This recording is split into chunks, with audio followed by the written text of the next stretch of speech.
Hello, तो आज हम लोग कर रहे हैं क्लास 10th का चैप्टर जिसका नाम है एसिड बेस एंड सॉल्ट। तो स्टार्ट करते हैं अपना लेक्चर बिना किसी देरी के।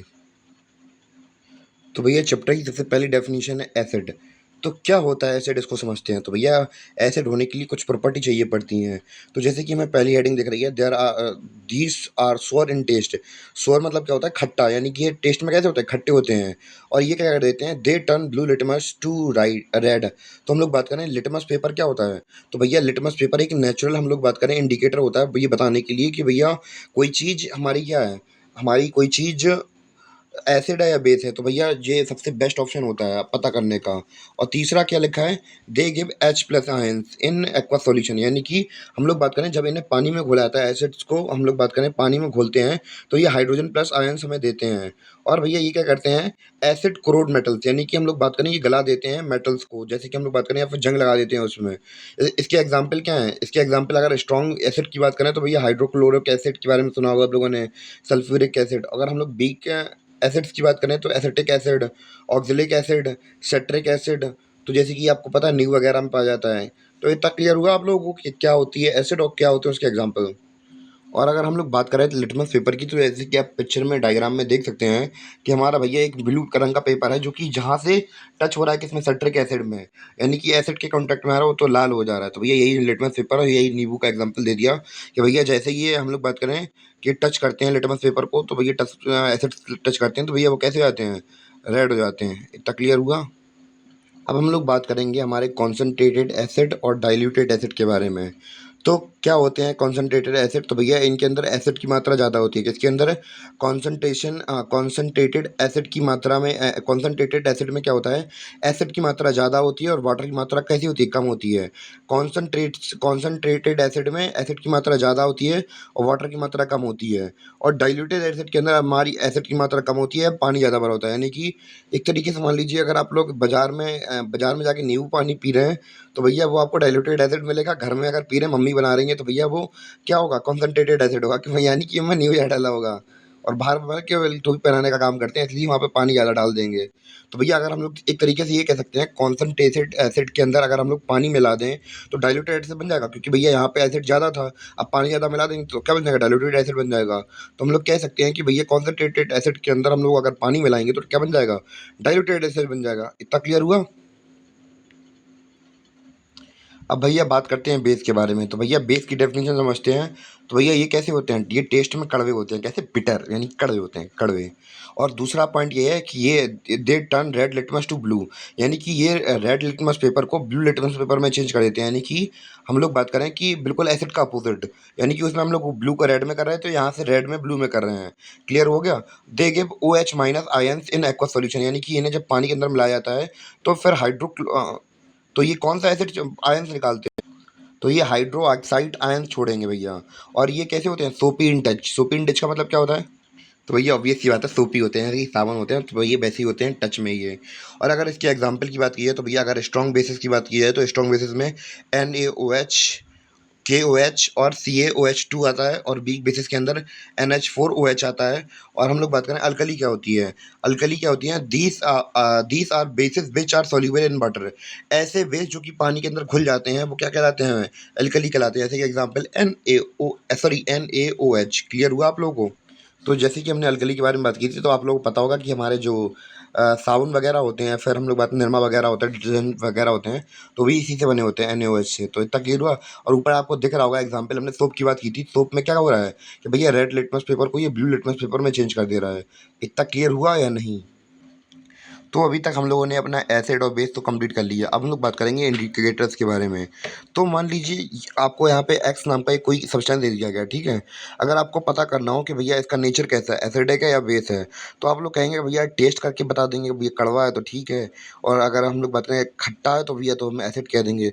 तो भैया केमिस्ट्री के अंदर भैया किसी को प्रेफर नहीं किया जाता है कि भैया आप लोग टेस्ट करके बताइए कि भैया एसिड है बेस है। तो भैया हम लोग क्या करते हैं, हम लोग इंडिकेटर्स का इस्तेमाल करते हैं। जैसे कि यहाँ पे लिखा हुआ भी है इसकी डेफिनेशन में, इंडिकेटर्स में, these are the substance which change their color, smell in different type of substance। यानी कि इंडिकेटर ऐसे सब्सटेंस होते हैं जो कि क्या कर लेते हैं, अपना कलर या स्मेल चेंज कर लेते हैं जब ये किसी दूसरे सब्सटेंस के कांटेक्ट में आते हैं। तो हम लोग बात करें, हमारे पास कई प्रकार के इंडिकेटर्स होते हैं। सबसे पहला आता है नेचुरल इंडिकेटर्स। नेचुरल इंडिकेटर्स क्या क्या होते हैं भैया? Those indicator found in nature. Obviously बात है भैया, जो हमारे नेचर में मिलते हैं, जैसे कि हम लोग बात करें पेड़ में मिलते हैं, जैसे कि हम लोग बात करें उन्हें क्या बोलते हैं, नेचुरल इंडिकेटर बोलते हैं। तो इतना क्लियर हुआ। तो अगर हम लोग नेचुरल इंडिकेटर्स की बात करें तो भैया पहला एग्जांपल है लिटमस और दूसरा है टर्मरिक यानी कि हल्दी। तो लिटमस पेपर भैया हमें नेचर से मिलता है, यानी कि पेड़ से मिलता है। और ये क्या होता है, जब ये एसिड के कॉन्टेक्ट में आता है तो ये लाल हो जाता है। और हम लोग बात करें अगर बेसिस के कॉन्टेक्ट में आता है तो क्या ब्लू हो जाता है। इतना क्लियर हुआ। और टर्मरिक की बात करें यानी कि हल्दी की बात करें तो भैया ये एसिडिक जब होता है तो भैया ये कैसे रंग का होता है, तब ये येलो रंग का होता है। अगर बेस के कॉन्टेक्ट में आता है तो ये लाल रंग का हो जाता है। तो भैया हमने नेचुरल इंडिकेटर्स के अपने एग्जाम्पल देख लिए, क्या थे, लिटमस और टर्मरिक। हम लोग बात करेंगे दूसरे टाइप्स ऑफ इंडिकेटर्स के बारे में। तो भैया हमने पहले ही बता दिया था कि इंडिकेटर्स हमारे पास कितने टाइप के होते हैं, 3 टाइप के होते हैं, जिसमें कि हमने पहला अभी पढ़ लिया नेचुरल इंडिकेटर्स, और दूसरा पढ़ेंगे सिंथेटिक इंडिकेटर, और तीसरा पढ़ेंगे ऑल्फैक्टरी इंडिकेटर्स। तो बढ़ते अपने लेक्चर की आगे और। तो भैया सबसे पहले हम लोग बात करेंगे सिंथेटिक इंडिकेटर्स के बारे में। तो भैया ये क्या होते हैं, केमिकल सब्सटेंस होते हैं जो कि लेबोरेटरी के द्वारा तैयार किए जाते हैं, लेबोरेटरी के अंदर तैयार किए जाते हैं। तो भैया इसके एग्जांपल है मिथिलिन ऑरेंज और दूसरा हमारा फिनोलोफिथिलॉन। मैं मेरी प्रोनाउंसिएशन यहाँ पे गलत हो गई है। तो भैया दूसरा वाला है फिनोप्थिलीन। तो मेरी प्रोनाउंसिएशन पहले गलत हो गई थी, अब सही है। फिनोप्थिलीन बुलाते हैं इसे। तो पहले हम लोग बात करेंगे मिथिलिन ऑरेंज के बारे में। तो मिथिलिन ऑरेंज अगर हमारा बात करें एसिड के कांटेक्ट में आता है तो कैसा हो जाता है, रेड हो जाता है। और अगर बेस के कांटेक्ट में आता है तो भैया ये येलो हो जाता है। तो मिथिलिन ऑरेंज समझ में आया। तो भैया अगर हम फ्लुप्थलीन की बात करें तो भैया जब ये एसिड के कांटेक्ट में आता है तो ये कलरलेस होने लगता है, जैसे कि आपको दूसरी वाली इमेज में दिख रहा होगा। और जो फ्लुप्थलीन अगर बेस की कांटेक्ट में आता है तो भैया ऐसा वायलेट रंग का बन जाता है। तो भैया इतना क्लियर हुआ। और तीसरा हमारा अगले हम लोग इंडिकेटर की बात करें तो भैया तीसरा है ऑल्फैक्टरी इंडिकेटर्स। और हम लोग बात करें ये क्या होते हैं, ये अपने अपनी खुशबू चेंज कर लेते हैं। ऑर्डर क्या होता है, खुशबू या बदबू जो भी आप मान लीजिए। तो this substance have different order in acid and base, यानी कि इनकी जो खुशबू है वो एसिड में अलग होती है और बेस के अंदर अलग हो जाती है। तो इनकी बदबू या खुशबू से ही हम लोग पता लगाते हैं कि भैया ये एसिड है या बेस है कोई सब्सटेंस हमारा। और भैया हम लोग बात करेंगे अब ऑल फैक्ट्री इंडिकेटर्स के एग्जाम्पल के बारे में। तो भैया जो हमारी वनीला एसेंस होती है ये क्या है, ये भैया ऑल फैक्ट्री इंडिकेटर है। और ये अगर एसिड के कांटेक्ट में आती है तो भैया इसकी स्मेल बहुत तेज़ हो जाती है, सब जगह फैलने लगती है। अगर बेस के अंदर जाती है तो भैया स्मेल ही करना छोड़ देती है। और क्लोव ऑयल के बारे में बात करें तो क्लोव ऑयल जब एसिड के बेस में छोड़ा जाता है, तो एसिड में छोड़ा जाता है तो भैया इसकी स्मेल तेज़ हो जाती है। और बेस में छोड़ा जाता है तो इसकी स्मेल को क्या होती है, थोड़ी कम हो जाती है। उम्मीद है कि आपको नेचुरल सिंथेटिक और ऑल्फैक्टरी इंडिकेटर समझ में आए हों। नेचुरल वो थे जो नेचर से मिलते थे, सिंथेटिक हम लोग केमिकल के द्वारा बनाते थे, केमिकल सब्सटेंस बनाते थे लेबोरेटरी के अंदर। और तीसरा कि भैया ऐसे सब्सटेंस जो कि इनका अपना ऑर्डर ही चेंज कर लेते हैं, खुशबू चेंज कर लेते हैं जब ये एसिड या बेस के अंदर डाले जाते हैं। इतना क्लियर हुआ आप लोगों को। तो भैया हमारा अगला टॉपिक है chemical properties of acid and base. तो भैया हम लोग रिएक्शन करवाएंगे किसके साथ, सबसे पहले मेटल के साथ रिएक्शन कराएंगे एसिड का, और फिर कराएंगे बेस का, और फिर बनेगा क्या। सबसे पहले हम लोग बात करें एसिड का रिएक्शन कराएंगे मेटल के साथ तो भैया हमें क्या मिलने वाला है, हमें मिलने वाला है सॉल्ट यानी कि नमक मिलेगा। और मिलेगा क्या, हाइड्रोजन मिलेगा। तो भैया अगर इसके एग्जाम्पल की बात करें भैया एसिड की, तो भैया 2HCl को हम लोग जब मिलाते हैं किससे, जिंक के साथ मिलाते हैं, Zn के साथ मिलाते हैं। ये क्या है, मेटल है। तो हमें क्या मिलता है, गिब्स ZnCl2। तो भैया ये हमें क्या देता है, सॉल्ट देता है। और क्या देता है, H2 यानी कि हाइड्रोजन देता है।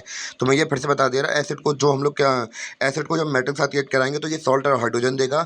एग्जाम्पल है इसका 2HCl plus Zn Gibbs ZnCl2 + H2। तो भैया ZnCl क्या हमारा सॉल्ट है, और H2 फिर हमें पता है हाइड्रोजन है। अगर हम लोग बात करें बेस की, अगर बेस का हम लोग रिएक्शन कराएंगे इसके साथ मेटल के साथ, तब भी हमें क्या मिलेगा, हमें मिलेगा सॉल्ट प्लस हाइड्रोजन मिलेगा। एग्जाम्पल लिखा है 2NaOH plus Zn gives Na2ZNO2 plus H2। और ZNO2 Z N sorry Na2ZNO2 क्या है, हमारा सॉल्ट है। और H2 हमारी हाइड्रोजन है, एक तो पता ही है आप लोग को। Zn क्या है, हमारा मेटल है। N2NaOH क्या है, हमारा बेस है। इतना बात तो क्लियर होना चाहिए भैया, आप लोग 10th क्लास में आ गए हैं। तो भैया हमने देखा हमारे एसिड और बेस के अंदर हमें मिला क्या, हाइड्रोजन मिली। और हम लोग अगर इसको हाइड्रोजन को टेस्ट करना हो तो भैया एक हम लोग एक्सपेरिमेंट परफॉर्म करने वाले हैं अभी अगले स्लाइड के अंदर। तो भैया उसको सॉल्व करते हैं पहले, मतलब उस एक्सपेरिमेंट को करते हैं।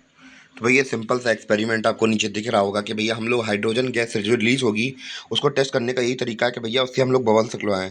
और जब बबल्स नीचे से निकल रहे होंगे, अगर हम लोग उसके पास हम लोग जब बात करें कैंडल लेके जाएंगे, तो भैया जो बबल्स हैं वो पॉप के साउंड के साथ ब्रस्ट हो जाएंगे। तो भैया इस प्रकार हमारी जो हाइड्रोजन गैस है वो टेस्ट हो जाएगी कि भैया हाइड्रोजन गैस ही है। इतना क्लियर हुआ आप लोगों को? तो भैया हम लोग अब गैस बबल्स बनाएंगे कैसे, ये समझने वाली बात है। तो भैया हम लोग जिंक ग्रेन्यूल्स और एसीएल को हम लोग मिक्स कराएंगे, और हाइड्रोजन जो गैस निकलेगी वो यहाँ पे आप लोगों को दिख रहा होगा सोपी वाटर से निकल रही है। किससे निकल रही है? सोपी वाटर से निकल रही है। और ये क्या बनाई? बबल बनाई। और जैसी बबल बनाएगी हम लोग इसके पास कैंडल ले जाएंगे, ये पट पट पट पट पट पट करके बोल देगी। इतना क्लियर हुआ भैया? हाइड्रोजन गैस को हमने टेस्ट कर लिया, उम्मीद है कि आपको समझ में आया हो। तो भैया हमारा अगला टॉपिक है वो क्या है? Reaction of metal carbonate, metal hydro hydrogen carbonate with acid. तो भैया सबसे पहले हम लोग बात करेंगे, जब हम मेटल कार्बोनेट का रिएक्शन कराएंगे एसिड के साथ तो हम रिएक्शन देखेंगे, फिर हम लोग कराएंगे किसका? बेसिस के साथ भी कराएंगे तो उसका रिएक्शन भी देखेंगे। सबसे पहले एसिड के साथ करा रहे हैं, तो भैया एसिड के साथ हम लोग मेटल कार्बोनेट का रिएक्शन करवाएंगे। तो भैया हमें क्या मिलेगा? सबसे पहले हमें मिलेगा सॉल्ट यानी कि नमक, फिर मिलेगा CO2 यानी कि कार्बन डाइऑक्साइड, और फिर क्या मिलेगा? H2O यानी कि वाटर मिलेगा। अगर इसके एग्जाम्पल की बात करें तो भैया 2HCl plus Na2CO3 gives 2NaCl plus CO2 plus H2O। और दूसरा एग्जाम्पल क्या लिखा है हमारे पास? HCl plus NaHCO3 gives NaCl plus CO2 plus H2O। यानी कि हमें दोनों कंडीशन में सॉल्ट मिलेगा, एक कार्बन डाइऑक्साइड मिलेगी, और क्या मिलेगा हमें? हाइड्रोजन यानी कि हाइड्रोजन प्लस ऑक्सीजन यानी कि वाटर मिलने वाला है, H2O मिलने वाला है। क्लियर हुआ? सबसे पहले हम लोग बात करें एसिड का रिएक्शन कराएंगे हम मेटल कार्बोनेट के साथ, और हमें मिलने वाला है क्या? सॉल्ट प्लस CO2 मिलने वाला है, प्लस उसके साथ H2O भी मिलेगा। सबसे पहले हम लोग बात करें इसमें एसिड क्या है। यहाँ पे हमें एग्जाम्पल दिख रहा है, तो भैया HCl क्या हमारा? HCl है हमारा क्या? HCl है हमारा एसिड। और मेटल कार्बोनेट क्या है? NaHCO3 क्या है हमारा? ये है मेटल कार्बोनेट। और भैया हमारा क्या? NaCl क्या है? सॉल्ट है, सॉल्ट है, सॉल्ट है। और CO2 की बात करें भैया, ये तो हमें पता ही है, CO2 है ही। और H2O के बारे में पता ही है आपको। और भैया जो बेसिस होते हैं वो रिएक्ट ही नहीं करते मेटल कार्बोनेट से।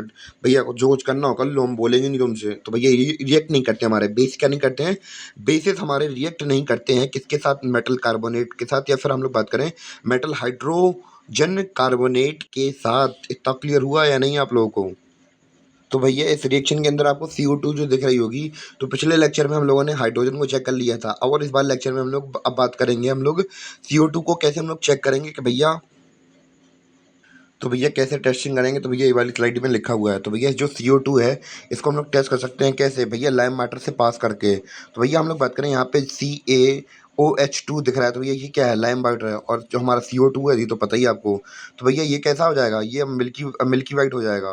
कैसा होगा? मिल्की वाइट हो जाएगा। CaCO3 बना लेगा और क्या निकालेगा? पानी निकाल देगा, यानी कि मतलब कि हमारा कार्बन जो H2 होता है तो वो निकाल देगा। अब हम लोग बात करेंगे, जब भैया हम लोग बात करें कि हमारे पास ये मिल्की वाटर, मिल्की वाइट रंग का जो हमें सॉल्यूशन मिल गया है CaCO3 प्लस H2O, तो भैया हम लोग इसके अंदर से हम लोग और CO2 हम लोग पास करवाएंगे।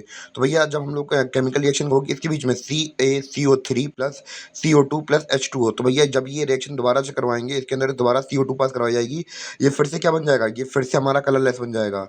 और स्टार्टिंग में देखा था हमने कि हम लोगों ने CaOH को हम लोगों ने जब CO2 के साथ मिलाया तो भैया मिल्की वाइट बन गया था, और उसके साथ हमारा क्या निकला था? पानी निकला था। और जब हम लोगों ने फिर से CO2 के साथ और ज़्यादा रिएक्शन करवा दिया इसका, इससे और निकल रही थी, तो भैया तो हमारा क्या बन गया? तो भैया CaCO3 plus CO2 plus H2O, अब जो तीन मिल गए तो भैया हमारा मिल के कंपाउंड क्या बन गया? मिल के हमारा कंपाउंड बन जाएगा CaHCO3। तो ये जो हमारा सॉल्यूशन बनेगा ये कैसा होगा? कलरलेस होगा। कैसा होगा? कलरलेस होगा। तो सिंपल वे में कह सकते हैं कि भैया हम लोग CO2 को कैसे चेक कर सकते हैं? सबसे पहले लाइम वाटर से निकालना है उससे, भैया मिल्की पहले वो हो जाएगी, CO2 से पास कराएंगे मिल्की हो जाती है। और मिल्की होने के बाद फिर हम लोग फिर उसे CO2 से पास कराएंगे तो भैया हमारी फिर कैसी हो जाएगी? कलरलेस हो जाएगी। अगर कलरलेस हो गई तो भैया हम पहचान जाएंगे कि हमारी CO2 है। तो इतना क्लियर हुआ या नहीं? अब भैया हमारा अगला टॉपिक है वो है क्या, reaction of acid and base with each other. यानी कि अभी तक तो अलग अलग युद्ध लड़ रहे थे भैया, अब साथ में युद्ध लड़ेंगे तो क्या होगा। यानी कि जो हमारे एसिड और बेस हैं ये अगर खुद में रिएक्शन कराएंगे तो भैया क्या मिलने वाला है, सॉल्ट प्लस H2O, सॉल्ट नमक और पानी मिलने वाला है भाई साहब। अगर हम लोग एसिड एग्जाम्पल की बात करें तो वह एसिड में हम लोग ले लेंगे HCl, क्या ले लेंगे HCl, और भैया बेस में क्या लेंगे NaOH। तो भैया हमारा निकलेगा क्या, NaCl। और साथ में क्या निकलेगा, पानी निकले, पानी पानी पानी, आज ब्लू है पानी, ब्लू तो नहीं हरा दिख रहा है यहाँ पे, तो H2O निकलेगा हमारा। तो इतना क्लियर हुआ। तो भैया हम लोग बात करें कि भैया ऐसी रिएक्शन क्या होगी जब एसिड और बेस को मिलाएंगे, तो ये क्या बन जाएगा, न्यूट्रलाइजेशन रिएक्शन बन जाएगी। तो न्यूट्रलाइजेशन रिएक्शन की डेफिनेशन क्या है, when an acid and base react to form water.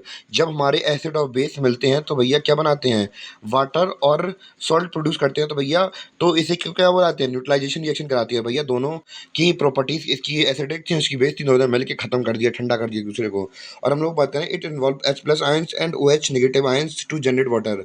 तो भैया आप लोग देख रहे हैं यहाँ पे HCl हमारा क्या था, H इसके अंदर HCl के अंदर हाइड्रोजन प्लस आयन थे, और हम लोग बात कर रहे थे NaOH के अंदर OH नेगेटिव आयन। तो भैया ये मिलके क्या बना रहे हैं, वाटर बना रहे हैं, वाटर वाटर यानी कि पानी बना रहे हैं। इतना क्लियर। तो भैया हमारा अब अगले टॉपिक की ओर बढ़ते हैं, मैंने किसी देरी की अपने। तो भैया ये रहा हमारा अपना अगला topic, reaction of metallic oxide with acid. यानी कि हम लोग मेटेलिक ऑक्साइड्स को रिएक्ट करवा रहे हैं, किसके साथ, एसिड के साथ रिएक्ट करवा रहे हैं। और जो हमारे मेटेलिक ऑक्साइड होते हैं ये भैया कैसे होते हैं नेचर में, इनका नेचर कैसा होता है, कैसा होता है, इनका नेचर होता है बेसिक। जैसे कि एग्जाम्पल लिखा है CaO। और इसका एग्जाम्पल, दूसरा एग्जाम्पल क्या है, MgO। तो भैया जब हम लोग एसिड को, जब हम लोग मेटेलिक ऑक्साइड के साथ मिलाएंगे तो भैया क्या मिलेगा, हमें मिलेगा नमक और पानी, नमक और पानी, नमक और पानी, यानी कि सॉल्ट प्लस H2O मिलेगा। क्या मिलेगा, सॉल्ट प्लस H2O। और हम लोग बात करेंगे reaction of non metallic oxide with base. तो भैया नॉन मेटेलिक ऑक्साइड्स को हम लोग अगर बेस के साथ रिएक्शन कराएंगे तो क्या मिलेगा, बेस को अगर हम लोग नॉन मेटेलिक रिएक्शन के साथ रिएक्शन करवाएंगे तो भैया सॉल्ट प्लस, यानी कि नमक प्लस पानी यहाँ पे भी मिलने वाला है, नमक प्लस पानी यहाँ पे भी मिलने वाला है। तो भैया अगर हम लोग बात कर रहे थे नॉन मेटल ऑक्साइड की, तो भैया ये नेचर में होते हैं एसिडिक, और ये जब बेस के साथ रिएक्शन कराएंगे तो भैया क्या होगा आपको पता ही है फिर, वही है सॉल्ट और पानी बना देंगे, क्या बनाएंगे, सॉल्ट और पानी बना देंगे। अगर एग्जाम्पल की बात करें तो CaOH2 plus CO2 gives CaCO3 plus H2O। तो भैया ये इसका एग्जाम्पल है। और अगर हम लोग बात करें किसके बारे में, हमने एग्जाम्पल के बारे में बात नहीं की थी, किसकी, जब हम लोग एसिड प्लस मेटेलिक ऑक्साइड मिला रहे थे, बना रहे थे, तो भैया इसका एग्जाम्पल है 2HCl plus CO gives CaCl2 plus H2O। इतना क्लियर हुआ भैया कि नहीं भैया। हम लोगों ने इसमें क्या देखा, स्लाइड के अंदर देखा हमने, reaction of metallic oxide with acid, फिर देखा reaction of non metallic oxides with basis. तो भैया इतना क्लियर हुआ तो भैया बताइए। तो भैया हम लोग बात करेंगे जो ऑल एसिड्स होते हैं और बेस होते हैं भैया, इनके अंदर कॉमन क्या होता है। तो सबसे पहले हम लोग बात करें, जितने भी एसिड्स होते हैं भैया इनके अंदर all acid have H plus ions, यानी कि जितने भी हमारे ऑल एसिड्स होते हैं इनके पास H प्लस आयंस होते हैं। क्या होते हैं, H प्लस आयंस होते हैं। बस इनकी मात्रा थोड़ी ज़्यादा या कम हो सकती है भैया। अगर जो स्ट्रॉन्ग एसिड होगा इसके अंदर H प्लस आयंस की मात्रा ज़्यादा हो जाएगी, और जो कम होंगे उनके अंदर H प्लस आयंस की मात्रा थोड़ी कम होगी। इतना क्लियर हुआ या नहीं हुआ। और हम लोग बात करें, यही हमारे जो H प्लस आयंस होते हैं यही रिस्पॉन्सिबल होते हैं किसी भी सब्सटेंस के एसिडिक होने की वजह से, यानी कि उसके अंदर अगर H प्लस आयंस है भैया, एसिडिक प्रॉपर्टी है उसके पास। इतना क्लियर हुआ। सिमिलरली एसिडिक एसिड की तरह हमने देखा था H प्लस आयंस होते हैं भैया, बेसिक के पास OH नेगेटिव आयंस होते हैं। तो भैया जितने ये सीको जो OH नेगेटिव आयंस हमारे, यही रिस्पॉन्सिबल होते हैं किसी भी चीज़ के बेसिक नेचर की मतलब कि किसी भी चीज़ का बेसिक नेचर कब होगा, जब उसके पास OH नेगेटिव आयंस होंगे। इतना क्लियर हुआ या नहीं आप लोगों को। अब भैया हमारा अगला टॉपिक है भैया क्या, acids and base in water solution. यानी कि एसिड का एसिड जब रिएक्शन करेंगे किसके साथ, वाटर सॉल्यूशन के साथ, या बेस रिएक्शन करेंगे वाटर सॉल्यूशन के साथ, तो क्या होने वाला है। तो भैया अगर हम लोग बात करें तो भैया H प्लस आयंस हमारे यहाँ पे, तो भैया हमें पता है आयंस अकेले एग्जिस्ट करते नहीं है। तो भैया पहली इक्वेशन छोड़ दो, तो भैया ये एग्जिस्ट ही यहाँ पे पॉइंट लिखा हुआ भी है कि H प्लस आयंस ये अकेले एग्जिस्ट कर ही नहीं सकते हैं। ये भैया किसके फॉर्म में एग्जिस्ट करते हैं, ये H3O प्लस आयंस की, मतलब इस फॉर्म में हाइड्रोनियम आयंस के रूप में प्रेजेंट होते हैं। और यहाँ पे हम लोग रिएक्शन देख रहे हैं, इसका एग्जांपल जब एसिड का रिएक्शन हम लोग देख रहे हैं हाइड्रोजन के साथ, उसको H2 के साथ, भैया तो क्या हो रहा है, तो जब HCl का हम लोग रिएक्शन कराएंगे H2O के साथ, तो हमें क्या मिलने वाला है, H3O plus plus Cl minus मिलने वाला है। और हमने यहाँ पे देख ही लिया कि भैया जो H प्लस आयंस होते हैं अकेले एग्जिस्ट नहीं कर पाते, तो भैया रिएक्शन भी कैसे होगी, यानी कि हमारे H plus ions plus H2O भैया रिएक्शन अकेले अकेले रिएक्शन हो ही नहीं पाएगी, क्योंकि भैया अकेले पाए नहीं जाते हैं ये हमेशा H3O प्लस के फॉर्म में पाए जाते हैं। और बेसिस की बात करें तो भैया basis when dissolve in water gives OH negative ions, यानी कि जब ये बेसिस पानी के साथ मिल जाते हैं तो भैया देते हैं क्या, OH नेगेटिव आयंस देते हैं। तो इतना क्लियर हुआ या नहीं हुआ? एग्जाम्पल लिखा हुआ है अभी नीचे, NaOH को हम लोग जब वाटर के साथ कंबाइन करते हैं तो भैया Na प्लस अलग हो जाता है और OH माइनस अलग हो जाता है। इतना क्लियर हुआ या नहीं? तो भैया हमने देखा कि NaOH ब्रेक डाउन हो गया किसमें, Na plus plus OH minus में ब्रेक डाउन हो गया।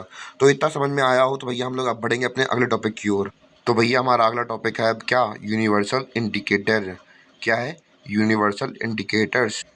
तो क्या होता है हमारा यूनिवर्सल इंडिकेटर, इसको समझते हैं। तो भैया ये क्या होता है, मिक्सचर होता है किसका, बहुत सारे इंडिकेटर्स का। और ये भैया हमें अलग अलग रंग दिखाता है। क्या दिखाता है?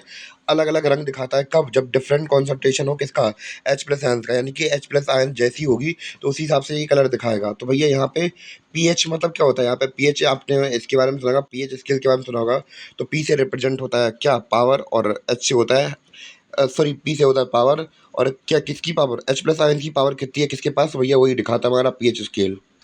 तो भैया कैसे कैसे रिप्रेजेंट करते हैं इसको हम लोग गौर से समझते हैं। तो भैया आपको नीचे यहाँ पे कुछ टेबल दिख रही होगी। तो भैया यहाँ पे 0 1 2 3 4 5 6 7 8 9 10 11 12 13 14 तक नंबर दिख रहे होंगे। तो भैया अगर हम लोग बात करें कोई भी सब्सटेंस हमारा 7 के पास में है तो भैया इसका मतलब वो है क्या है, न्यूट्रल है।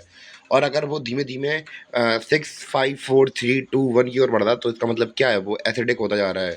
भले ही हम लोग यहाँ पे बात करें कि हमारे यहाँ पे क्या है, जो एसिडिक नेचर है, तो यहाँ पे हमारे H प्लस आयंस तो रहेंगे, पर ऐसा नहीं कहेंगे कि बिल्कुल H प्लस आयंस ही हैं। OH माइनस हमारे पास आयंस नहीं है। यहाँ पे अगर हम लोग बात करें चाहे 2 हो चाहे 3 हो, यहाँ पे भी OH नेगेटिव आयंस रहेंगे, पर कम मात्रा में रहेंगे। यानी कि इधर पे कॉन्सेंट्रेशन किसका ज़्यादा होगा, H प्लस आयंस का होगा। और हम लोग वही बात करें बेसिक नेचर की, तो हम लोग देखेंगे यहाँ पे हमें बेसिक नेचर, हम लोग बात करें बेसिक नेचर की बात करें तो भैया जैसे ही हम लोग 7 8 9 10 11 12 13 14 तक पहुँचेंगे तो भैया हमारी जो कॉन्सेंट्रेशन की थी किसकी, H प्लस आयंस की, वो कैसी हो जाएगी, थोड़ी कम हो जाएगी, धीमे धीमे कम होती जाएगी और 40 तक बिल्कुल कम हो जाएगी। और हम लोग देखेंगे यहाँ पे कॉन्सेंट्रेशन किसकी होगी ज़्यादा, यहाँ पे बेसिक के अंदर कॉन्सेंट्रेशन होगी OH नेगेटिव आयंस की। तो भैया इतना क्लियर हुआ या नहीं हुआ? मतलब रहते दोनों के दोनों में दोनों हैं, H प्लस आयंस भी रहते हैं, OH नेगेटिव आयंस भी रहते हैं। पर जब हाईएस्ट जब एसिडिक बिल्कुल 1 पे पहुंच जाता है या 0 पहुंच जाता है या फिर 0 पहुंच जाता है तो भैया ये बिल्कुल एसिडिक हो जाता है, यानी कि यहाँ पे बेस की मात्रा बहुत ज़्यादा कम हो जाती है। वही अगर हम लोग बात करें 14 तक पहुंच जाता है तो भैया यहाँ पे बेस की मात्रा ज़्यादा होती है और एसिड्स की मात्रा बहुत कम बचती है। कैसी बचती है? बहुत कम बहुत कम बहुत कम। आया समझ में या नहीं आया दोस्तों? भैया हमारा अगला टॉपिक आने वाला है। हमारा अगला टॉपिक है भैया importance of pH in everyday life, यानी कि हमारी रोज़ की ज़िंदगी में जो पीएच स्केल है भैया उसका इस्तेमाल कैसे कैसे होता है। तो भैया हम लोग बात करें कि आज इससे पहले इस टॉपिक स्टार्ट करें उससे पहले आपको किनारे में यहाँ पे डिजिटल टाइप में पीएच स्केल दिख रही होगी। भैया डिजिटली भी हम लोग इसे नाप सकते हैं। आप लोग जो हमारे हम लोग बात करें काफ़ी ऐसी हमारे जो मार्केट के अंदर बहुत सारी ऐसी एडवांस डिवाइसेस आ गई हैं जो कि पीएच लेवल बता देते हैं डिजिटली। तो हम लोग बात करें कि अब हम लोग को इंपॉर्टेंट अपना टॉपिक कर देते हैं उसको पूरा करते हैं। तो भैया हमारी जो बॉडी होती है वो वर्क करती है किसके बीच में, 7 से लेकर 7.8 के बीच में, यानी कि हमारा पीएच स्केल कैसा रहता है, इतना रहता है। और हम लोग बात करें पीएच स्केल, क्या हम लोग बात करें अगर किसी रेन में अगर हम लोग बात करें और उसका हम लोग बात करें उसका जो हम लोग बात करें अगर उसका टेस्टिंग करते हैं और जो उसकी हम लोग बात करें सॉल्यूशन है या फिर बूंदे हैं भैया उनकी कैसी होती हैं, 5.6 से कम होती हैं। कैसी होती हैं? 5.6 से कम होती हैं। तो हम लोग उस फाज को क्या कह देते हैं, एसिड रेन कह देते हैं। और हमारा भैया पेट क्या को निकालता है, हमारा पेट भी क्या निकालता है, HCl निकालता है काफ़ी मात्रा में। और हमारा जो हमारा भैया हमारा जो पेट है, हमारा जो दांत है वो सड़ने लगते हैं कब, जब हमारा मुंह का जो पीएच स्केल है यानी कि 5.6 होता है भैया, तो 5.5 से अगर कम हो जाए हमारा पीएच लेवल मुंह का तो भैया हमारा जो दांत है वो क्या करने लगेंगे, सड़ने लगेंगे। इससे बचने के लिए हमें क्या क्या करना चाहिए, ब्रश करना चाहिए। और हम लोग बात करें हर plant need specific pH for their healthy growth. तो भैया अलग अलग प्लांट्स को अलग अलग स्पेसिफिक पीएच इसकी जरूरत होती है अपने आप को हेल्दी रखने के लिए। और जो बहुत सारे एनिमल्स होते हैं जैसे कि मधुमक्खी आपको दिख रही होगी नीचे, तो मधुमक्खी अपना क्या करती है, सेल्फ डिफेंस की तरह इसको इस्तेमाल करती है मेथनोइक एसिड का। तो भैया मेथनोइक एसिड किसके अंदर होता है, जब ये डंक छोड़ती है भैया वो उसके अंदर मेथनोइक एसिड होता है। तो भैया ये रिएक्शन करता है आपके सेल के साथ और भैया जुला के बहुत कस के दर्द होता है जब ये अपना डंक घुसा देती है आपके शरीर के अंदर। तो भैया हमारा अगला टॉपिक है भैया सॉल्ट। तो भैया सॉल्ट क्या होते हैं, एक आयनिक कंपाउंड होते हैं जो कि बनते हैं किससे, न्यूट्रलाइजेशन रिएक्शन से। तो भैया इसके बारे में हम लोग पहले ही पढ़ चुके हैं। और हम लोग बात करें कैसे बनते हैं, तो भैया वही है, एसिड प्लस बेस को मिला दो भैया सॉल्ट बन जाता है हमारा। अगर इसके एग्जाम्पल की बात करें तो भैया NaCl जो कि हम लोग किचन में इस्तेमाल करते हैं, CaCl। तो और हम लोग बात कर रहे थे कि भैया और भी दूसरे केमिकल्स होते हैं जो आपको लिस्ट दिख रही है 1 2 3 4 5 जो हमसे इंपॉर्टेंट पूछे जाते हैं। तो भैया ये केमिकल्स बनते हैं किससे, सॉल्ट से बनते हैं। इनको हम लोग आगे से चल के स्लाइड्स में बहुत डिटेल समझने वाले हैं। तो भैया हम लोग पढ़ रहे थे केमिकल्स के बारे में, जो कॉमन सॉल्ट, जो केमिकल्स हम लोग बात करें किससे बनते हैं, कॉमन सॉल्ट से बनते हैं। सबसे पहले हम लोग बात करेंगे सोडियम हाइड्रोक्साइड के बारे में, यानी कि NaOH के बारे में, जिसको हम लोग कास्टिक सोडा के नाम से भी जानते हैं। तो भैया जब इलेक्ट्रिसिटी पास करवाई जाए किसमें, एक एक्वा सॉल्यूशन यानी कि NaCl का जो एक्वा सॉल्यूशन होता है, यानी कि लिक्विड फॉर्म में होता है NaCl का सॉल्यूशन, तो भैया तो ये ब्रेक डाउन हो जाएगा किसमें, NaOH में ब्रेक डाउन हो जाएगा। तो भैया एग्जाम्पल यहाँ पे क्वेश्चन भी नीचे लिखी हुई है, 2NaCl। तो 2NaCl इसमें क्या मिलाया हमने, एक्वा सॉल्यूशन 2H2O मिलाया। तो भैया हमारा क्या बन गया, 2NaOH बन गया। क्या बन गया, 2NaOH बन गया। और इसने हमें क्या दिया, Cl2 दिया और H2 दिया। तो जो भैया हमारा Cl2 था ये भरेगा एनोड में बनेगा, और H2 कैथोड में, और जो हमारा NaOH था ये भी कैथोड में ही बनेगा। और हम लोग बात करेंगे इसके यूजेस के बारे में। कास्टिक सोडा का इस्तेमाल कहाँ कहाँ होता है, इसका इस्तेमाल किया जाता है सोप और डिटर्जेंट बनाने में, और इसका इस्तेमाल किया जाता है पेपर मैन्युफैक्चरिंग करने में। तीसरा इसका इस्तेमाल किया जाता है ऑयल रिफाइनिंग में किया जाता है इसका इस्तेमाल। चौथा क्या है, PVC मैन्युफैक्चरिंग में किया जाता है। और इसका इस्तेमाल ऐसा पेस्टिसाइड यानी कि खेतों में किया जाता है इसका इस्तेमाल। तो भैया कीटाणुओं को मारने के लिए ऐसा पेस्टिसाइड भी इस्तेमाल किया जाता है इसका हमारा। ये हमने पॉइंट देख लिया था। अब हम लोग बात करने वाले हैं किसके बारे में, अब हम लोग बात करेंगे अपने अगले केमिकल के बारे में जो कि बना है किससे, कॉमन सॉल्ट से। तो चलते हैं वो उसके बाद। तो भैया हमारा अगला टॉपिक है क्या, ब्लीचिंग पाउडर। इसका केमिकल फॉर्मूला होता है CaOCl2। और ये बनता है किससे, by the action of chlorine और ऑन सेकिंग लाइम। तो भैया जो हमारा सेकिंग लाइम है वो क्या है, स्लिक्ड लाइम क्या है, CaOH2। और भैया इसमें क्या गुजारा रहा है, क्लोरीन गैस गुजारी जा रही है Cl2। और हमें मिल क्या रहा है, CaOCl2, यानी कि ब्लीचिंग पाउडर मिल रहा है हमारा। और क्या निकल रहा है, पानी निकल रहा है। क्या निकल रहा है, पानी निकल रहा है। और इसका इस्तेमाल कहाँ कहाँ किया जाता है वो देखते हैं। Bleaching cotton and linen in industries, bleaching wood pulp in a paper factory.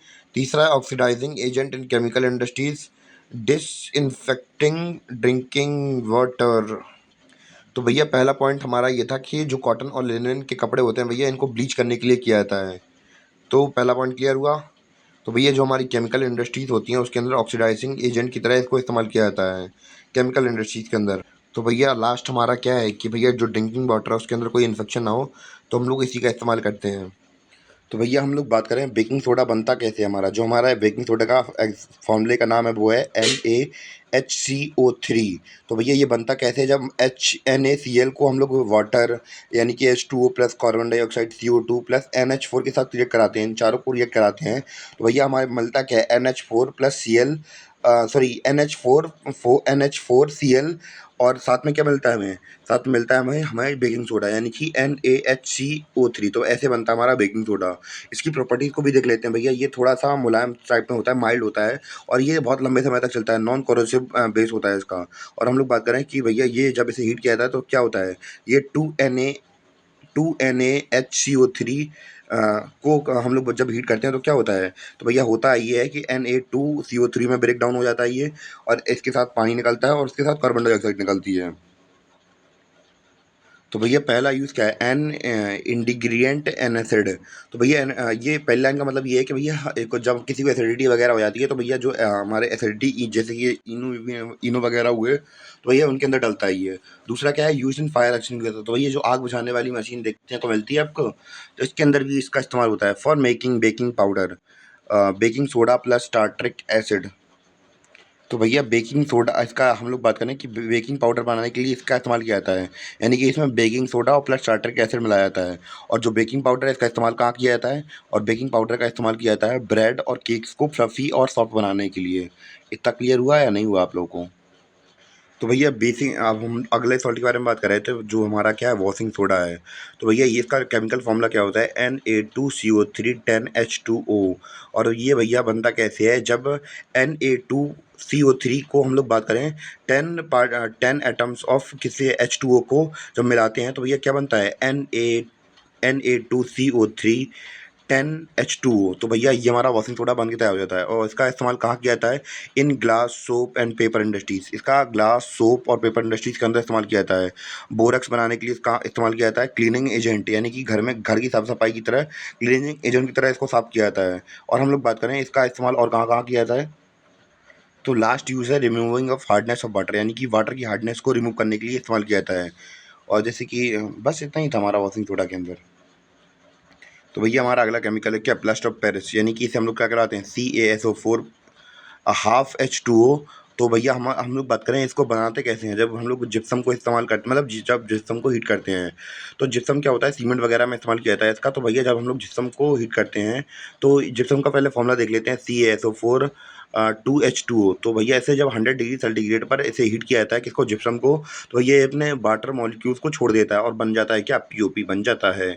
और ये क्या होता है, it is a white powder on mixing with water. भैया ये वाइट पाउडर वाटर के साथ मिक्स करते हैं तो भैया ये चेंज हो जाता है जिप्सम के अंदर। और भैया इसका केमिकल फॉर्मूला मैं देख रहा हूँ, आपको देख रहा हूँ कि मिल क्या रहा है, नीचे लिखा हुआ भी यहाँ पे फॉर्मूला। तो इसका केमिकल फॉर्मूला है CaSO4 हाफ H2O प्लस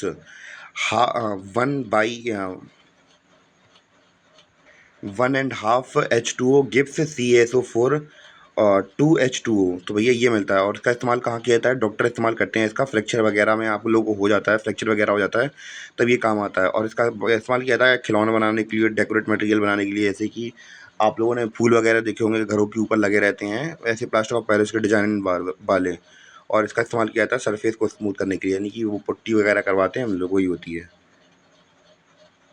तो भैया इसके एग्जांपल मैं यूज़र फिर से बता दे रहा। तो भैया डॉक्टर इसका इस्तेमाल करते हैं जब हड्डी टूट जाती है, तो फ्रैक्चर बोन हो जाती है, तो उसको सपोर्ट करने के लिए इसको लगाते हैं। और डेकोरेट मतलब टॉयज़ वगैरह बनाने के लिए इस्तेमाल किया जाता है, डेकोरेटेड मटेरियल बनाने के लिए इस्तेमाल किया जाता है, और सरफेस स्मूथ करने के लिए इसका इस्तेमाल किया जाता है। तो इसी के साथ हमारा चैप्टर होता है ख़त्म। बाय।